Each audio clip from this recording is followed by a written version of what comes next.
कि डाइवोर्स 6 महीने में हो जाते हैं। हमारा शास्त्र क्या कहता है कि जिस भी स्त्री का एंगेजमेंट हुई है, सगाई हुई है, उसके कुछ समय के बाद पति की मृत्यु हो जाती है। पति की मृत्यु हो गई, संतान है ही नहीं, तो ऐसे समय में भी योग्य पुरुष के द्वारा संतान प्राप्ति के लिए किसी पुरुष से संबंध बनाकर संतान उत्पत्ति की जाती है। कलयुग की जो स्थिति है, जो लाइफ स्पैन है वो 100 ईयर्स की दी गई है, पर धीरे धीरे जैसे जैसे कलयुग बढ़ेगा तब life span goes to be down. गृहस्थ जीवन केवल मात्र शारीरिक सुख के लिए नहीं है कि घूमने चले गए, पिक्चर देख के आ गए, दोनों मिलके चौपाटी पे भेलपुरी खा लिए, हाथों में हाथ डाल के घूम लिए। इसलिए शास्त्र बस स्ट्रिक्टली कहता है कि स्त्रियों को एक से ज़्यादा नहीं करना चाहिए। जो इतने चंचल पुरुष हैं, इतने चंचल स्त्री हैं कि उन शादी करना भी नहीं चाहते, लेकिन जो शादी के जितने भी क्रियाएं हैं वो सब पाना चाहते हैं। लोगों की एक धारणा हो गई है, अगर दूध बाजार में मिल रहा है तो गाय क्यों पाले। नमस्कार और स्वागत है आपका डीप टॉक्स विद बालाजी में। आज हम आपके साथ जुड़े हैं एक नए एपिसोड के साथ। हमारे साथ हैं ज्योतिष आचार्य जी, श्री मदन मोहन दास जी। आज की डेट में जो विधवा विवाह हो रहे हैं, विधवा जो स्त्रियां हैं दूसरा विवाह कर लेती हैं, तीसरा विवाह कर लेती हैं, हमें करना चाहिए या नहीं करना चाहिए, कब करना चाहिए और कैसे करना चाहिए, हमारे शास्त्र बताते हैं इसको करने के लिए या नहीं बताते हैं। तो आज हम जानेंगे इसके बारे में हमारे आचार्य जी से, श्री मदन मोहन दास जी से।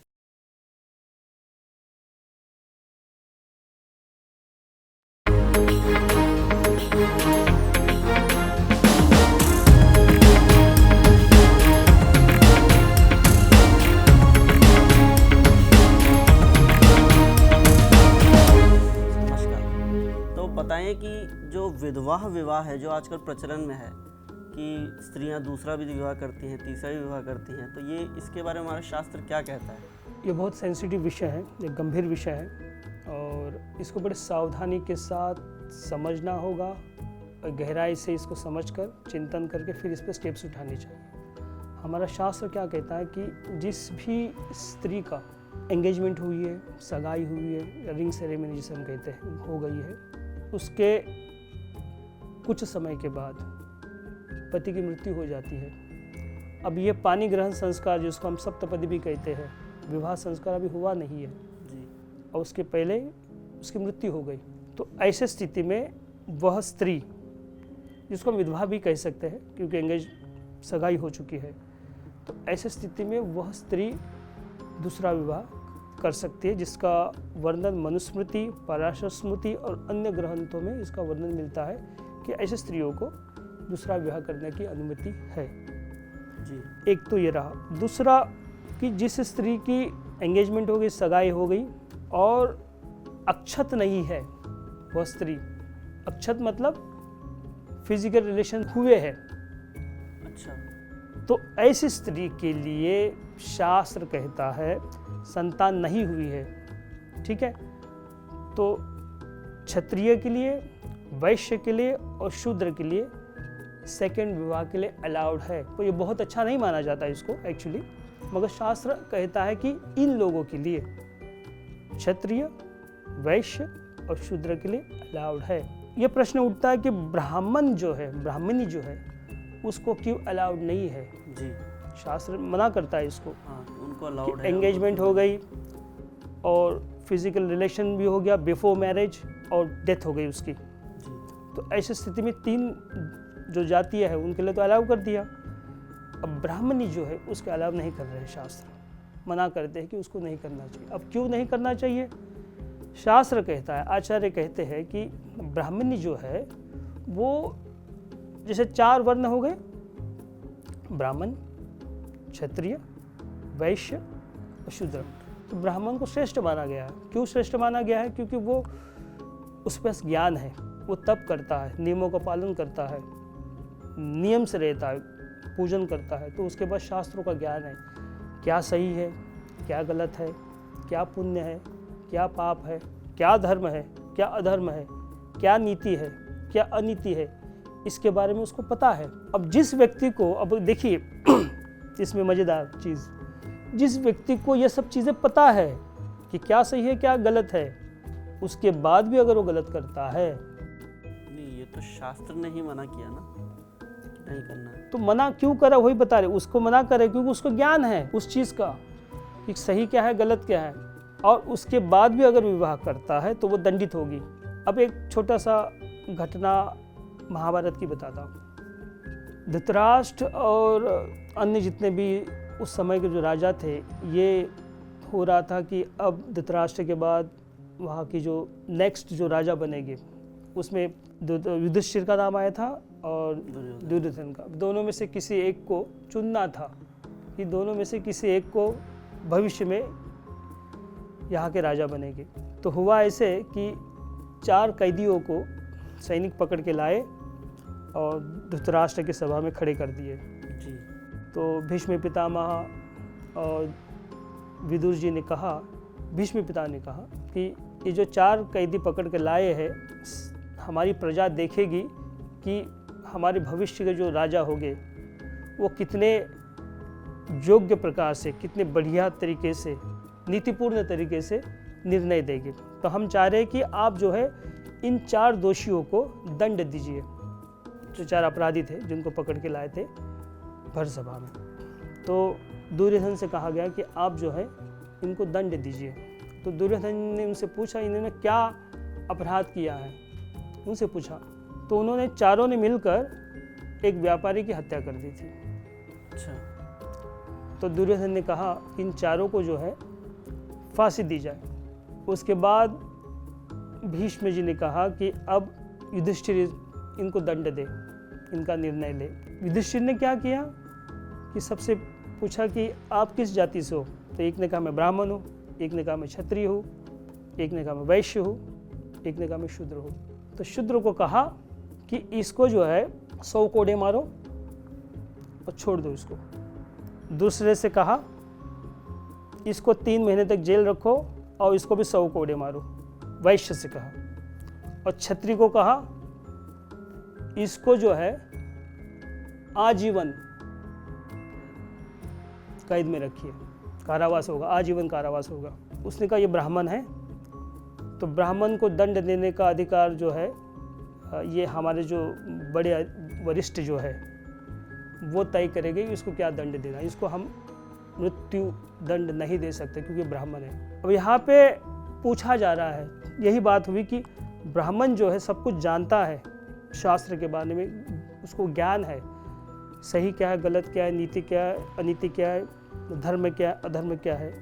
ये जानते हुए भी अगर वो कार्य कर रहा है तो ऐसे व्यक्ति को इन बाकी 3 से सबसे अधिक दंड मिलना चाहिए। तो इसलिए स्पेशली शास्त्रों में ब्राह्मणी को मना किया गया है क्योंकि वो जानती है। अब ये प्रश्न है कि कलयुग है ना, अब उसकी कॉन्शियसनेस लेवल अगर वैसी नहीं है, वो कुछ नहीं जानती, मतलब एक साधारण जीवन जी रही है, उसकी कॉन्शियसनेस लेवल वैसी नहीं है, तो ऐसे स्थिति में पति की मृत्यु हो गई है, संतान अभी नहीं है और इंद्रियां संयमित नहीं है। अब जिस भी विधवा स्त्री की इंद्रियां असंयमित है तो क्या करेगी वो? और ढूंढेंगी। बुरी स्थिति होगी उसकी, जिसमें उसका मन लगा हुआ है, अगर उससे सेटिस्फाइड नहीं हुई then she will look for other. वहाँ पर भी वो सेटिस्फाइड नहीं हुई, she will go for other. ठीक कि नहीं? जी। अब ये चीज़ें केवल ब्राह्मणी तक सीमित नहीं है, मैं उन लोगों के लिए भी ये 4 वर्ण के लिए हो गया कि जो असंयमित है, जिसकी इंद्रियां संयमित नहीं है, तो उसके लिए तो दिक्कत है ना। तो शास्त्र ये मान के चलता है कि अब कली की स्थिति होने की वजह से ये कहा जाता है, मगर शास्त्र तो कहता है कि ब्राह्मणी मतलब उसको वो ज्ञान होना चाहिए, वो कॉन्शियसनेस लेवल उसकी होनी चाहिए, उतनी हायर स्टेज पे होनी चाहिए कि वो पति की मृत्यु होने के बाद भी केवल भगवान को ही लक्ष्य मानकर या भगवान को ही पति की तरह मानकर अपने मोक्ष के लिए, अच्छे गति के लिए भगवत भजन करते हुए अपना जीवन निर्वाह करें। परंतु कलियुग की स्थिति देखने के बाद आचार्यगण कहते हैं कि बहुत अच्छा नहीं, अगर विवाह करती है तो बहुत अच्छा नहीं मानते इसे, मगर ये है कि कई जगह संबंध बनाने से अच्छा है एक से ही संबंध रखे, उससे विवाह कर ले और संयमित होते हुए अपने जीवन को जिए, तो ये ठीक है। बहुत अच्छा नहीं माना गया है इसको। अच्छा, ये ब्राह्मणी के लिए। ये सबके लिए है जिसके इंद्रिय असंयमित है। एक चीज़ और। दूसरा, अब शास्त्र कहता है कि विवाह हुआ और 1-2 साल, अब देखिए तो मैंने कहा कि एंगेजमेंट हुई और उसके और फिजिकल रिलेशंस हो गए तो वो एक तरह से विवाह माना जाएगा। और एक कंडीशन ऐसी भी आती है, यहाँ पर ऐसे भी आचार्य जन कहते हैं, उन्होंने प्रश्न किए थे साधु समाज में, विद्वानों के बीच में प्रश्न उठे थे और कुछ लोगों ने प्रश्न रखे भी विद्वानों के पास कि विवाह हो गया और 1-2 साल बाद पति की मृत्यु हो गई। अब ऐसे स्थिति में अब संतान नहीं है,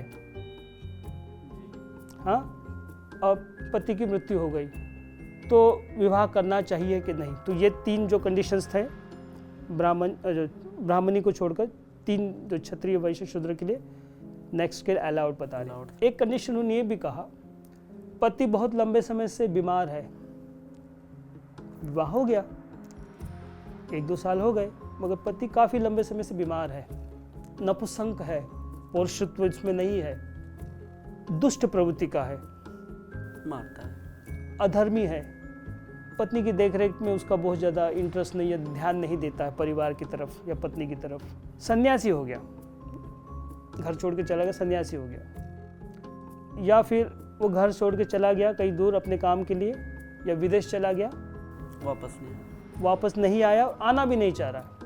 तो इस कंडीशन में भी शास्त्र कहता है कि तीनों के लिए अलाउड है, ब्राह्मणी को अलाउड नहीं है, स्ट्रिक्टली मना कर रहे हैं। शास्त्र यह कह रहा है कि अगर संतान हो गई है, विवाह के बाद संतान हो गई, 1-2 साल में विवाह हुआ, संतान 1-2 साल में हो गई तो उसको भगवान का भजन करना चाहिए, संयमित इंद्रिय संयमित होकर संतान की सेवा करे और भगवान का भजन करे और अपनी जो नेक्स्ट परम गति की तरफ बढ़े। हमारी जो गति है उससे निश्चित रूप से अच्छी होगी अगर वो संयमित होकर जीवन जीते हैं तब। अन्यथा अगर असंयमित इंद्रिया है, नहीं करना चाहती है, लक्ष्य ही नहीं पता जीवन का, तब तो फिर मुश्किल है। आजकल की जो जनरेशन है वो तो यही करती है। आजकल आप देखेंगे कि डिवोर्स 6 महीने में हो जाते हैं। हाँ जी। और सब कुछ होता है, शादी से पहले भी सब कुछ होता है, तो उनके लिए क्या कहेंगे आप? उनके लिए तो गति फिर मायने नहीं रखती।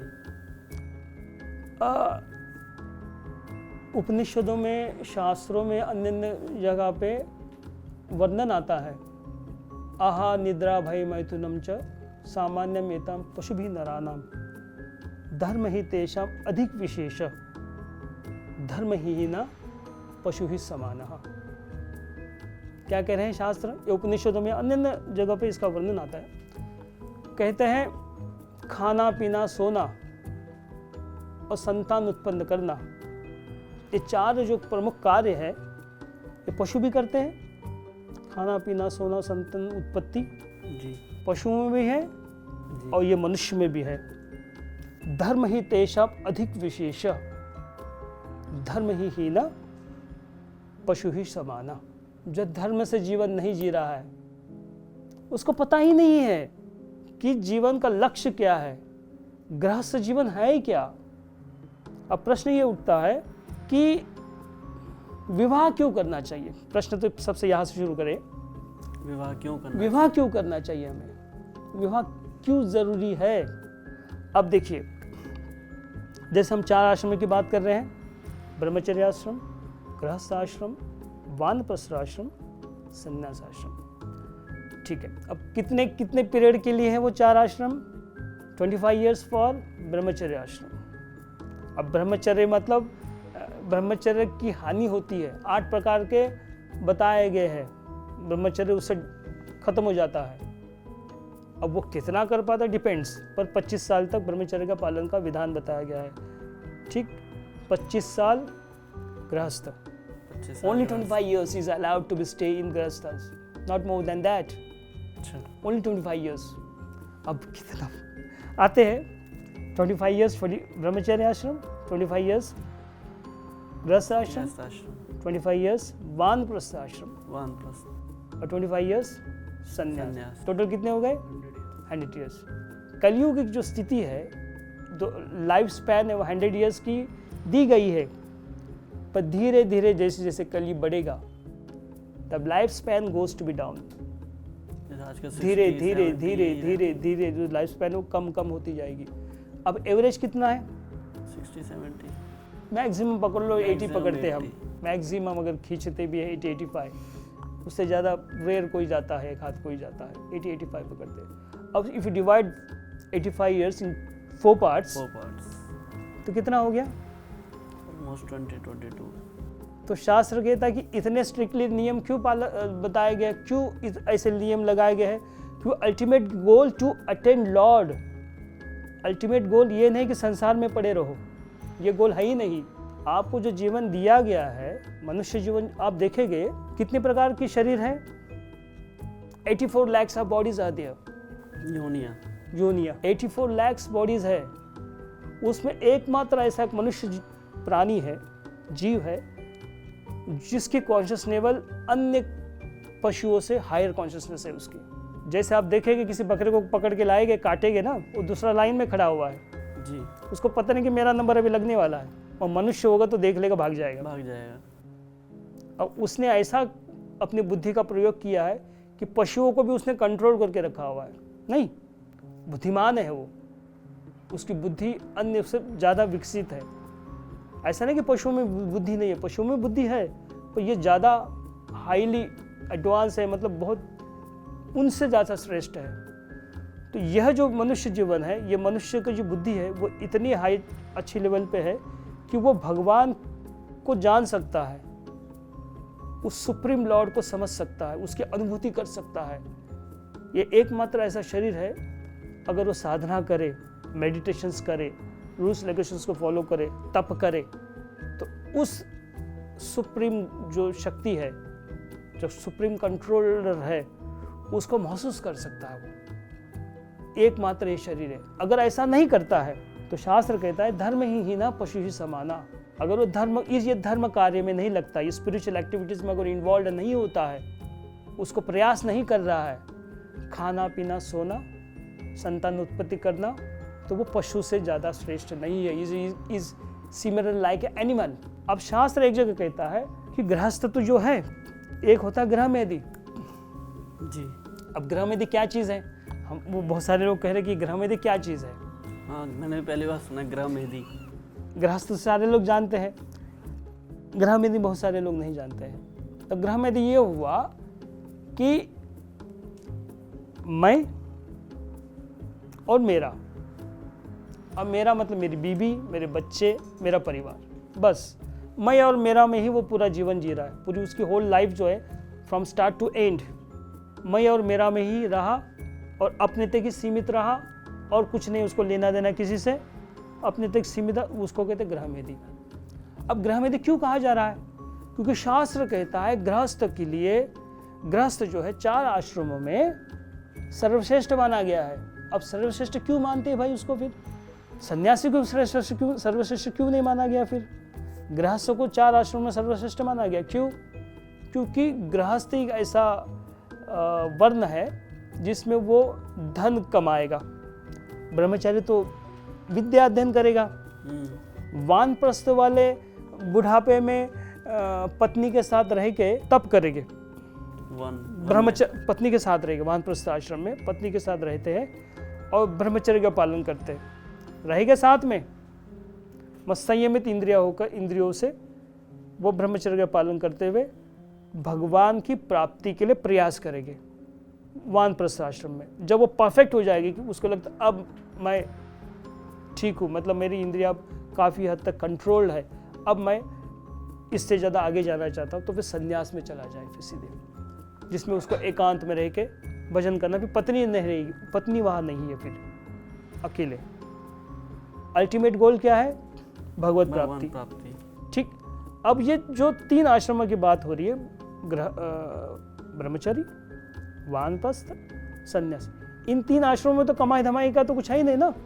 उनको बिजनेस नहीं करना है, नौकरी नहीं करनी है, विद्यार्थी अध्ययन करेगा, और बाकी 2 आश्रम, संन्यास आश्रम, ओके भजन करना है, तप करना है, भगवत भक्ति करना है, भगवान के नाम का प्रचार कथा करना है, पर इसके अलावा कुछ नहीं करना उसको। उसमें उसको धन प्राप्ति हो नहीं हो उसका कुछ पता नहीं, परंतु जो सोर्स ऑफ इनकम है वो केवल गृहस्थ के पास है। जो उसका दायित्व है कि अपने बीवी बच्चे परिवार के सदस्यों का पालन पोषण करना है। अपने परिवार का पालन पोषण अगर करना है उसे, तो धन तो कमाना होगा। अब धन कमाएगा तो शास्त्र कहता है कि अपने तक नहीं रहना है, फिर अब उससे अब जो 3 आश्रम है उनकी सेवा करनी होगी, प्लस खुद भी साधना करेगा, दीक्षित होगा कहीं से, और उस गुरु के आज्ञा से गुरु की सेवा करेगा, और उसी गुरु की आज्ञा से भगवान की सेवा करेगा, संत जनों की सेवा करेगा, असहाय लोगों की सेवा करेगा, गरीबों की सेवा करेगा, जहाँ आवश्यक है वहाँ जो निर्धन है, बहुत ज़्यादा दुखी है, जिसको हम असहाय कहेंगे, उनकी सेवा करेगा। और गृहस्थ करता है, ये गृहस्थ के लिए नियम बताया गया। और ऐसा गृहस्थ तीनों आश्रमों की सेवा करते हुए भगवान का भजन करता है, अब साथ में अपने परिवार का भी पालन पोषण कर रहा है, तो ऐसा गृहस्थ जो है सर्वश्रेष्ठ माना गया है। तो इसको कहते गृहस्थ। अगर ऐसा नहीं कर रहा है, मैं और मेरा के अलावा उसको कुछ नजर नहीं आ रहा है, तो वो हो गया ग्रह में। अब ग्रह में देखिए क्या गति है, he will go to the hell, नरक में जाएगा। अन्य प्रकार के नरक है, जितने पाप करेगा, जिस प्रकार के पाप करेगा, उस प्रकार के पापों के नरकों में वो भोगेगा। तो ग्रह में देखिए दुर्गति होनी निश्चित है। गृहस्थ की सदगति होगी अगर वो 3 आश्रमों का पालन करता है। तो अब जैसे आपने कहा कि बहुत सारे लोग जो है विवाह कर रहे हैं, 6 महीने बाद छोड़ रहे हैं, फिर एक से कर दिया, फिर दूसरा, फिर तीसरा, फिर चौथा, तो उसका क्या होना है? दुर्गति निश्चित है। फिर दोनों के लिए, पुरुष स्त्री दोनों के लिए है ना? ये स्त्री के लिए भी है। अच्छा, एक विशेष बात, अब देखिएगा, शास्त्र कहता है एक पुरुष एक से अधिक विवाह कर सकता है। अब देखिए, कोई कह सकता है, प्रश्न कर सकता है कि ये भेद क्यों, और स्त्री के लिए क्या है?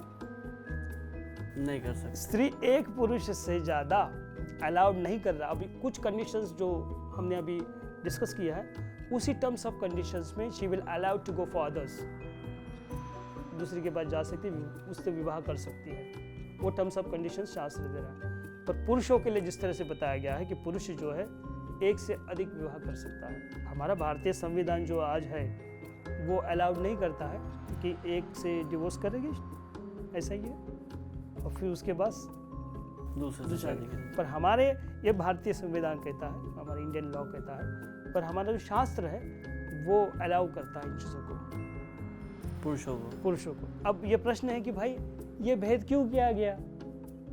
स्त्रियों को तो एक दे रहे, पुरुषों के लिए बहुत सारे दे रहे। अब देखिए, बहुत सिंपल है इसको समझने के लिए कि आप देखेंगे कि जब हमारी किसी व्यक्ति की मृत्यु होती है तो हम पिंडदान, वो जो भी संस्कार विधि होती है, अंतिम संस्कार जो विधियाँ होती है, उसमें गोत्र पूछा जाता है, संकल्प होता है उसका पूजन होने से पहले, आप किस गोत्र से है।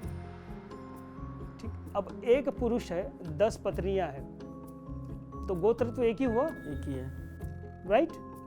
अब यहाँ अगर उल्टा कर दो, स्त्री एक है और उसके पुरुष 2 या 3 है, अब किस गोत्र से अगर उसकी मृत्यु हो गई, उस स्त्री की मृत्यु हो गई, ठीक, अब मृत्यु होने पर जो अंतिम संस्कार विधि जो होगी, किस गोत्र से पकड़ेंगे उसको? इससे किससे पकड़ोगे? किसी से पता ही नहीं लगेगा है, तो उसकी क्या होगी? दुर्गति होगी। इसलिए शास्त्र बहुत विचार करके कुछ टर्म्स ऑफ कंडीशंस पर ही, वैसे तो शास्त्र बहुत स्ट्रिक्टली मना करता है। अगर आप आचार्यों को मतों को देखिए, जगत गुरु रामानंदाचार्य जी ने कहा कि मैं इसको बहुत अच्छा नहीं मानता हूँ, मेरा मन नहीं मानता। उन्होंने स्पष्ट कहा कि मेरा मन नहीं मानता कि कोई विधवा स्त्री दूसरा विवाह करे, पर वो कह रहे साथ ही में अगर उसकी इंद्रियां संयमित नहीं है, वो नहीं रह पा रही है, अपने ब्रह्मचर्य का पालन नहीं कर पा रही है, संयमित नहीं हो रही, तो कर लो, पर बहुत अच्छा नहीं है। ब्राह्मणी को स्पेशली वो कह रहे हैं कि नहीं करना चाहिए, मगर उसकी भी अगर स्थिति ऐसी हो रही है कि उसकी भी इंद्रिया संयमित नहीं, she is not able to control his senses, तो बेटर है कि 10 जगह जाने से है, 2-3 जगह जाने से है, एक से ही बंधी रहे और संयमित होकर जीवन।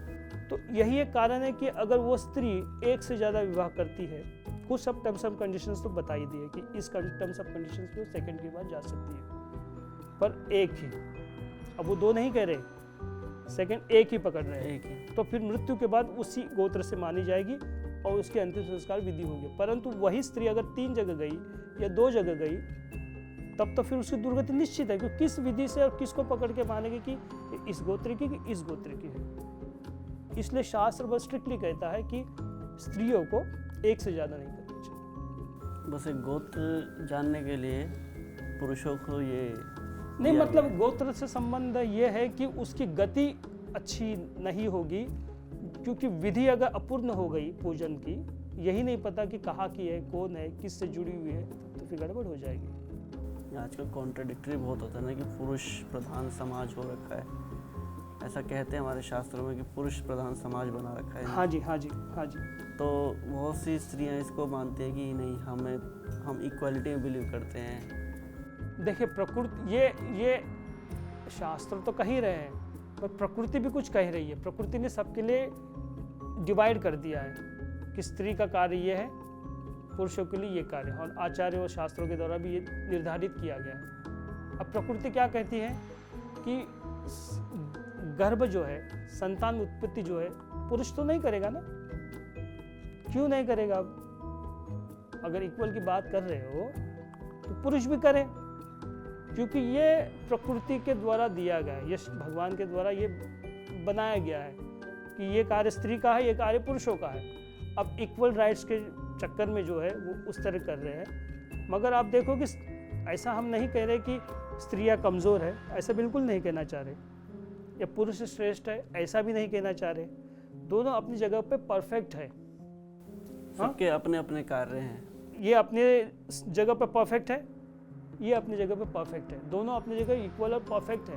परंतु सर का काम सर ही करेगा, बुद्धि का काम बुद्धि करेगी, पैर का काम पैर ही करेगा। पैर कहेगा कि मैं मुंह का काम करूँगा, मुंह कहेगा मैं नाक का काम करूँगा, नाक कहेगा मैं कान का काम करूँगा, कान कहेगा मैं आँख का काम करूँगा, दांत कहेगा मैं चलने का काम करूँगा, और पैर कहेगा मैं दांत का काम करूँगा। तब तो गड़बड़ हो गई ना। जिसका जो कार्य निर्धारित किया गया है वह करेगा, तब सुनियोजित होगा और परफेक्ट होगा, बैलेंस्ड में होगा, व्यवस्था बनी रहेगी, व्यवस्था बनी रहेगी और सब कुछ ठीक ठाक चलता रहेगा। अगर हम उसको छेड़ेंगे, प्रकृति के नियमों के विरुद्ध जाकर कुछ करने का प्रयास करेंगे, तो दंड भी मिलेगा। तो ये बिल्कुल वर्णित है हमारे शास्त्र में दंड। शास्त्र कहता है, आचार्यगण और गुरुजन इसको सम्मति देते हैं, जिसका जो कार्य निर्धारित किया उस कार्य को ही करें। यहाँ वहाँ जाने का प्रयास न करें, दंडित हो जाओगे। तो दिखेगा और दिख भी रहा है। तो जो विवाह जो है, जो दूसरा विवाह कर रहे हैं लोग, तो कुंडली अगर देखी जाए तो कुछ लोग कहते हैं कि हमारी कुंडली मैच हो गई है, हाँ जी, तो हम शादी कर लें। हम देखिए, विवाह से पहले जैसे हम ज्योतिषाचार्य हैं, तो निश्चित रूप से हम सभी को ये निवेदन करते हैं कि विवाह से पहले अपनी पत्रिका जरूर दिखाएं, क्योंकि अगर दोष है तो उसका निवारण विवाह से पहले हो जाए, एक। और दूसरा, कुंडली मैचिंग हो रही या नहीं, कि कुछ शत्रु राशि एक साथ आ गई, मंगल दोष हो गया, अन्य अन्य प्रकार के दोष होते हैं जो मैचिंग में हम देखते हैं। जो मैचिंग होती है तो उसमें ये सब चीज़ें देखी जाती है कि संतान योग है या नहीं है। ऐसे तो नहीं कि विधवा योग बन गया, ये होता है। अगर एक विधवा ही अपनी कुंडली मैच करवाए किसी से और उसकी मैच हो जाए तो शादी कर ले। विधवा को तो हम मना कर देंगे ना, हम तो मना करते हैं। कई पत्रिका आ चुकी है हमारे पास जिसमें हमने देखा कि वो उस लड़की की पत्रिका में विधवा योग है, हम पहले बता देते हैं उसको। कई पत्रिकाएं मेरे पास आई। मतलब जो हमारे शास्त्र, ये तो शास्त्र तो हमें सपोर्ट कर ही रहा है ना जी, तो कह भी रहा है कि भाई विवाह से पहले अपनी पत्रिकाएं मैच कराइए, क्योंकि मेजोरिटी केसेस हो रही है आजकल। प्रेम हो गया, अब प्रेम भी क्या प्रेम, कौन सा प्रेम? फिजिकल जी, फिजिकल अट्रैक्शन ही तो है, जिसको आजकल वो प्रेम प्रेम करके कह रहे हैं, जी जी है ना। बिल्कुल। फिजिकल अट्रैक्शन ही है ना।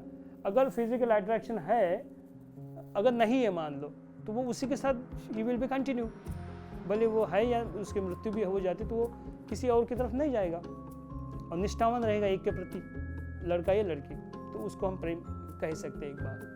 और केवल फिजिकल अट्रैक्शन के आधार पे प्रेम है करके कहेंगे और पत्रिका नहीं मिलाएंगे और उसमें दोष निकला, फिर वही दो आप देखेंगे। बहुत सारे केसेस है मेरे पास, बहुत सारे, एक नहीं, मेरे 10 साल के अनुभव में बहुत सारे लोगों ने आए कि हमारा प्रेम है, हम विवाह करना चाहते हैं। हमने कहा भाई पत्रिका मैच नहीं कर रही है, दोष शांति के उपाय होते तो हम देते हैं, पर जहाँ हमें लगता है कि दोष शांति के उपाय यहाँ पे नहीं है या नहीं हो सकता, हम मना कर देते हैं। अगर उसके बाद भी विवाह करते हैं तो उनके जीवन में उथल पुथल होती है, दिक्कतें आती है। तो बेस्ट ये है कि विवाह से पहले मैचिंग करें तो ज़्यादा अच्छा।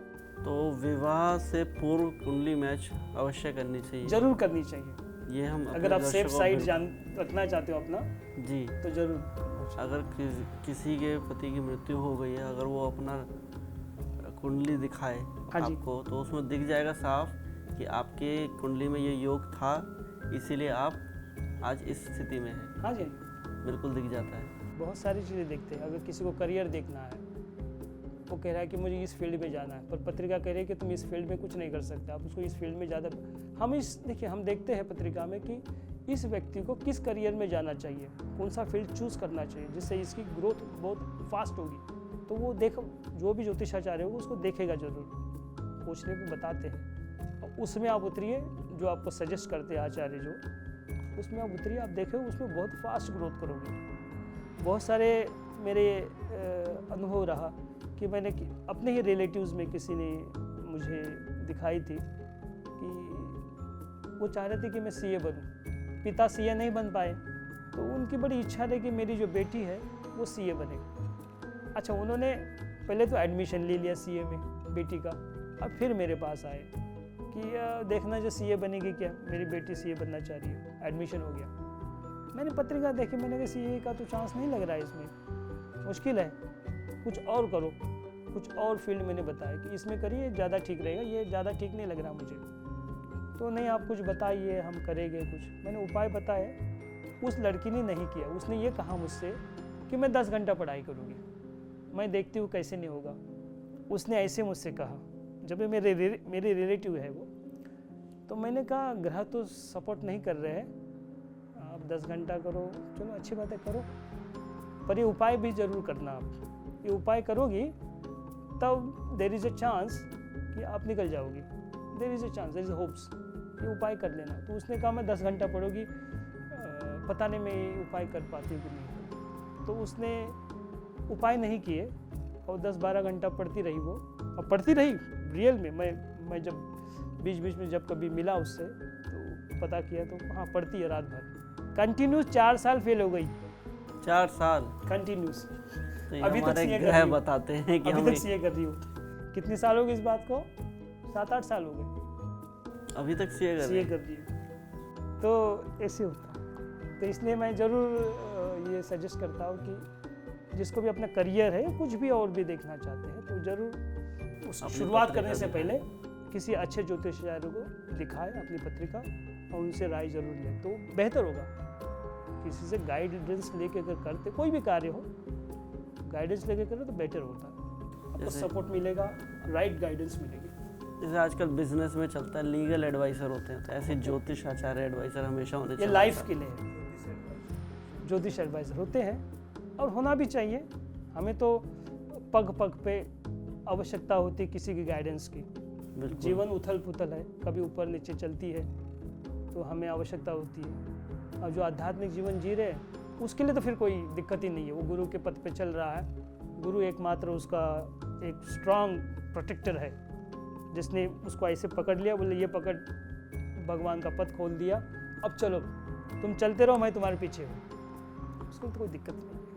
पर फिर भी मैं ये सजेस्ट करूँगा कि अध्यात्म में भी और बेस्ट होने के लिए भी अगर सजेशन लेना चाहो तो ज़रूर ले सकते हैं। आपको जो ज्योतिष है निश्चित रूप से सहायक होता है, आपकी हानि नहीं करता, आपको राइट गाइडेंस ही देगा, गलत नहीं देगा। अगर ज्योतिषाचार्य आपका सही है अब किसी ज्ञानी से प्रॉपर वे से एडवाइस लेते हैं, किसी ज्ञानी से लेंगे तो प्रॉपर ही आपको एडवाइस करेगा, सही रास्ता देगा। अब से आपको ज्योतिष से हानि नहीं होगी, ये जी कंफर्म। बिल्कुल, तो आपके लिए बुरा सोच ही नहीं सकते हो। ना ना ना, होती ही नहीं, बिल्कुल नहीं। वो सही रास्ता ही देगी। इतना है कि वो सही हो, जी वो व्यक्ति सही हो।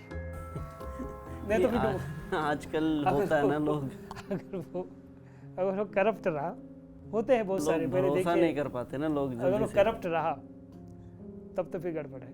नहीं तो वैसे ज्योतिष जो हमारा प्राचीन ज्योतिष है वो कभी भी कि कल्याण ही चाहता है, सबका कल्याण चाहता है। सर्वे भवन्तु सुखिनः। सर्वे भवन्तु सुखिनः, तो ये कह ही रहा है शास्त्र, तो शास्त्र का एक पार्ट है ज्योतिष। तो निश्चित रूप से मैं सभी से निवेदन करूँगा कि लोग इसका जरूर फायदा उठाए। जो हमारा शास्त्र में इसका वर्णन आता है नियोग विधि के बारे में। नियोग विधि, नियोग विधि, वियोग सुना है, नियोग नियोग विधि। ये शास्त्रोक्त है। नियोग विधि ये होती है कि किसी का पति बहुत लंबे समय से बीमार है, असमर्थ है, पौरुषत्व नहीं है, नपुंसक है, संतान हुई नहीं, तो अपने पति से सलाह कर पति के द्वारा योग्य पुरुष को सिलेक्ट किया जाएगा। उसकी इच्छा से योग्य पुरुष संतान उत्पत्ति होती है। अच्छा, जो ये हमारे शास्त्रों में है। शास्त्रों में है। दूसरा कि पति की मृत्यु हो गई, संतान है ही नहीं, तो ऐसे समय में भी योग्य पुरुष के द्वारा संतान प्राप्ति के लिए किसी पुरुष से संबंध बनाकर संतान उत्पत्ति की जाती है। तो आचार्य जी, जैसे नियोग विधि है, ये हमारे दर्शकों को समझने में थोड़ा कठिनाई होगी कि नियोग विधि उन्होंने पहली बार सुना है, हुआ क्या ये? क्या ये हमारे शास्त्र में भी है, या आप इसको थोड़ा अच्छे से बता पाएंगे? नियोग विधि जैसे मैंने कही कि जिसकी पति की मृत्यु हो गई, अपने परिवार के उस जो विधवा हो गई है, वह स्त्री, विधवा स्त्री अपने परिवार के सदस्यों के द्वारा, गुरुजनों के द्वारा, आचार्यों के द्वारा उनकी सम्मति से ऐसे श्रेष्ठ पुरुष का वरण करेगी और जिसके द्वारा इसकी संतान उत्पत्ति होगी। अब श्रेष्ठ पुरुष ये कौन सिलेक्ट करेगा? परिवार के सदस्य, आचार्यगण और गुरुजन इसको सिलेक्ट करेगा। अब श्रेष्ठ पुरुष की व्याख्या क्या हो गई? श्रेष्ठ पुरुष वह हो गया जिसकी इंद्रियां संयमित है, वह दूसरा वो धर्मयुक्त जीवन जीने वाला हो, धार्मिक हो, उसकी श्रद्धा गुरु जनों में, भगवान में और संतों में हो, मतलब धार्मिक हो। ऐसे व्यक्ति को ही श्रेष्ठ माना गया है जो परिवार के सदस्यों के द्वारा, गुरुजनों के द्वारा, आचार्यों के द्वारा ये निर्धारित किया जाए कि ये श्रेष्ठ है, इससे विवाह करें। ऐसे उस व्यक्ति के द्वारा जो संतान होगी उसको ही नियोग विधि कहते हैं। अब नियोग विधि में भी क्या है कि ये जो नियोग विधि है इसमें केवल मात्र संतान उत्पत्ति के लिए ही ये विधि बताई गई है, केवल संतान। अब जो संतान उत्पत्ति होने के बाद उनका ऐसा कोई संबंध नहीं, तो संतान जो होगी वो किसके नाम से होगी? जो उसका पति, जिस पति की मृत्यु हो गई है ये उसी के कुल का माना जाएगा, ना कि जिससे नियोग विधि हुई है उसका नहीं माना जाएगा। ये उसी का माना जाएगा जिसकी मृत्यु हुई है, ये उसी के कुल का माना जाएगा, उसी की संतान मानी जाएगी। जी आचार्य जी, नियोग विधि की जो योग्यता है, क्या ये आयु पे भी डिपेंड करती है? जो पुरुष है उसकी आयु कितने वर्ष उसने ब्रह्मचार्य किया हो, या सिर्फ एक सीधी व्याख्याता है वो? देखिए, श्रेष्ठ पुरुष का अर्थ हो गया कि जो हमारे शास्त्र कहते हैं कि 25 साल अच्छा, ब्रह्मचर्य के पालन होना चाहिए। तो 25 साल से कम वाला इस विधि के लिए, मतलब उसने ब्रह्मचर्य का बहुत अच्छी तरह से पालन किया हो, बहुत साधना की हो, उसने ब्रह्मचर्य रहते हुए बहुत अच्छी साधना की, बहुत अच्छा तप किया, तो वही व्यक्ति, शास्त्र कहता भी है कि जो व्यक्ति ब्रह्मचर्य का सही तरीके से पालन करता है, जो सही ब्रह्मचारी है वही सही गृहस्थ बन सकता है। और जो ब्रह्मचारी ही नहीं बना, जिसका बेस ही ठीक नहीं रहा, फाउंडेशन है वो, बेस है, आधार है वो, अगर आपका ब्रह्मचर्य ही ठीक नहीं है, शास्त्र कहता है अगर उसका ब्रह्मचर्य ठीक नहीं है, उसका बेस ठीक नहीं है, तो उसका गृहस्थ भी अच्छा नहीं होगा।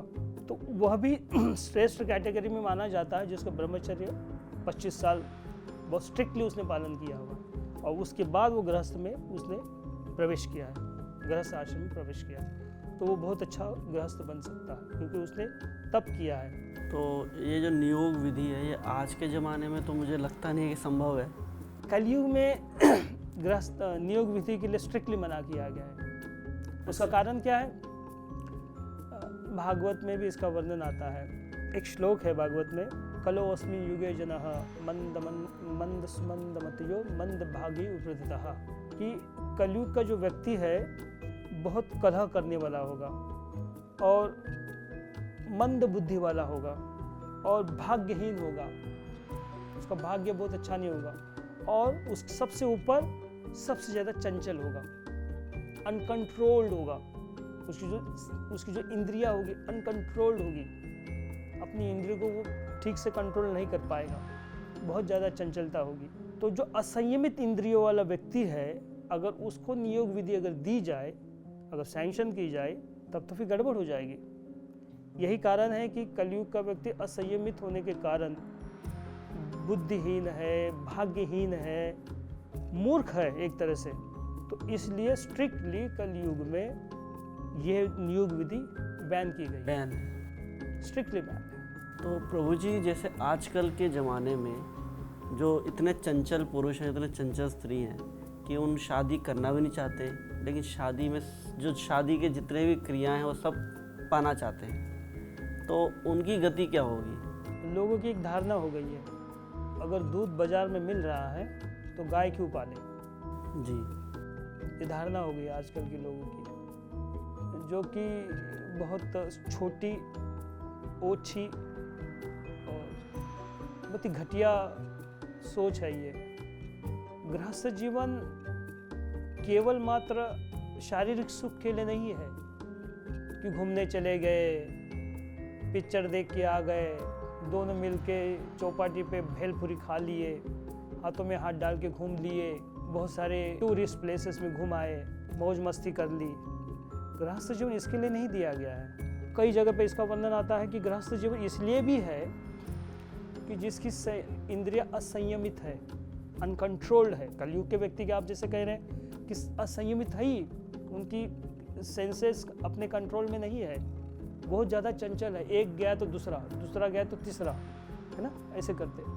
तो शास्त्र कह रहा है, आचार्य कहते हैं, गृहस्थ जीवन ये इसलिए भी है कि जिससे आपकी इंद्रियां संयमित हो जाए। जहाँ पे आप 10 जगह जुड़ने का प्रयास कर रहे हैं, एक ही जगह जब जुड़ोगे तो कॉन्सेंट्रेट हो जाओगे उसी जगह पे। तो एक्स्ट्रा मैरिटल अफेयर्स भी तो लोग करते हैं, शादी तो कर लेते हैं, फिर हो रहे दूसरी। ज़्यादा। ये एक्चुअली गृहस्थ जीवन संयमित करने के लिए, आपकी इंद्रियों को एक ही जगह फोकस करने के लिए दिया गया, जिससे आप सेटिस्फाइड हो जाओ, शांत हो जाओ। तो लोग उससे भी अगर satisfied वो नहीं आप नहीं करते हो, अगर एक से भी आप सेटिस्फाइड नहीं हो रहे हो, तब तो फिर दुर्गति है, दुर्गति होनी निश्चित है। होते। आजकल जो पुरुषों केसेस के हो लिए रहे हैं, देखिए, जहाँ तक मैंने ये कहा कि पुरुषों के लिए एक से ज़्यादा विवाह कर सकते हैं अगर वो कैपेबल है। जैसे पहले पुरुष जो है एक से ज़्यादा विवाह करते थे। अगर 10 भी पत्नियां बनाते हैं, 10 के साथ विवाह भी करते थे, तो 10 का पालन भी तो करते थे।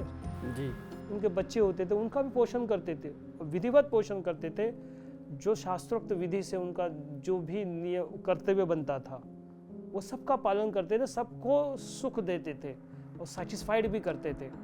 वो संतुष्ट होती थी सारी पत्नियां अपने बच्चों से, परिवार से, पति से। तो कलयुग में तो स्थिति ज़्यादा गंभीर है, फोकस केवल इंद्रिय तृप्ति हो गई है। तो मैंने जैसे कहा कि पहले मैंने कहा कि जैसे खाना पीना, सोना और बच्चे पैदा करना जैसे पशु करते हैं, तो he is on the same platform. तो पशु से ज़्यादा श्रेष्ठ नहीं हुआ फिर तो क्या होगा उसका। जैसे उसके लिए आचार्य समझाते हैं कि मान लीजिए कि आपको आपके पिताजी ने बहुत बढ़िया 4 व्हीलर खरीद के दे दी बेटे को, जो बेस्ट वाली महंगी गाड़ी आपको दे दी, पिताजी ने गिफ्ट कर दी कि बेटा है आपके बर्थडे पे गिफ्ट। और बेटा जो है उसको चलाए ही नहीं, यूज़ ही नहीं करे, उसका ध्यान नहीं रहे, गाड़ी चलाए में उसको ध्यान नहीं रहे, उसका मेंटेनेंस भी तो करना पड़ेगा ना। तो उसको पोछा मारे, ना सफाई करे, ना उसका मेंटेनेंस की तरफ बिल्कुल ध्यान दे, पर गाड़ी चला रहा, छोड़ रहा है। जैसा उसको यूज़ करना चाहिए, जिस तरह से उसको देखना, देख रेख करना चाहिए, उसका यूज़ होना चाहिए जिस तरह से, अगर नहीं करेगा ऐसे छोड़ देगा तो पिताजी क्या करेंगे उसको? उससे नाराज हो जाएंगे, नाराज हो जाएंगे, छीन लेंगे। और छीन भी दे सकते हैं। ऐसे ही होगा। इतनी बढ़िया गाड़ी देने के बाद भी वो प्रॉपर वे से यूटिलाइज नहीं कर रहा है, उसको यूज़ नहीं कर रहा है, पिताजी पहली बात नाराज हो जाएंगे और छीन भी सकते हैं उससे गाड़ी। सेम हाल मनुष्य का है। मनुष्य शरीर मिलने पर इस मनुष्य शरीर से वो भगवत प्राप्ति कर सकता है, अपने इंद्रियों को संयमित करते हुए उस परमात्मा को प्राप्त कर सकता है, उसकी अनुभूति कर सकता है, जो कि एकमात्र इसी शरीर से कर सकते हैं। कोई अन्य शरीर नहीं है उसको करने के लिए। देखिए पशु जो है, पशु के लिए कोई पाप नहीं है, उसको पता ही नहीं है कि ये मेरी बहन है, ये मेरी माँ है, उसके लिए तो एक समान है, सब एक है, और उसको पाप भी नहीं लगेगा उसका। और मनुष्य के लिए ऐसा नहीं है। मनुष्य के लिए बांध दिया गया है, ये तुम्हारी माँ है, ये तुम्हारी बहन है, ये तुम्हारे पिता है, ये मित्र तुम्हारे ये है, ये तुम्हारे ये है, बांध दिया गया है। और तुम्हारे इसके साथ क्या क्या कर्तव्य बनता है वो भी बांध दिया गया है। पशु के लिए ऐसा कोई नियम नहीं है। अगर मनुष्य भी बंद कर अगर उसी तरह से बिहेव करेगा, he is just like a animal, तो नेक्स्ट बॉडी जो मिलेगी, मनुष्य शरीर नहीं मिलेगा, फिर उसको डाल देगा पशु होने में। वो कितने सारी बॉडीज हैं? 84 लाख बॉडी, एक के बाद एक, फिर एक के बाद एक, एक के बाद एक, इतने 84 लाख बॉडीज घूम के आएगा। हालत खराब हो जाएगी उसकी। कभी गधा बनेगा, कभी कुत्ता बनेगा, कभी गटर का कीड़ा बनेगा, अन्य प्रकार के कीड़े मकोड़े बन के फिर मनुष्य बनेगा। तो जो असंयमित है उसकी ये गति होगी। नरकों में ले जाके धुलाई होगी, वो अलग, वहाँ से जब निकलेंगे फिर डालेंगे पशु की योनि में। इसलिए बुद्धिमानी ये है कि मनुष्य शरीर प्राप्त करने के बाद अगर संयमित नहीं होता है, जैसे कुछ लोग होते हैं ना कि समझाने पे बात वो समझ जाते हैं, और कुछ लोग जो होते हैं समझाने पे नहीं समझते, तो उसको क्या करते हैं, लातों के भूत जो है बातों से नहीं मानते, तो वो स्थिति होगी। तो भगवान का जब डंडा चलेगा तो फिर वो अकल ठिकाने आएगी, और कोई रास्ता नहीं। तो जो भी ऐसा असंयमित जीवन जी रहा है, मनमाने ढंग से जीवन जी रहा है, तो उसकी दुर्गति निश्चित रूप से होगी। जी, तो आज के एपिसोड में हमने जाना कि विवाह करना चाहिए या नहीं करना चाहिए, कब करना चाहिए, विवाह करने के बाद अगर पति की मृत्यु भी हो जाती है तो हमें किस किस केसेस में करना चाहिए, किसको अलाउड है, किसको नहीं है। तो इससे संबंधित और भी आपके कोई प्रश्न हो तो हमें ज़रूर शेयर करिए हमारे कमेंट बॉक्स में, और चैनल को सब्सक्राइब करिए। धन्यवाद।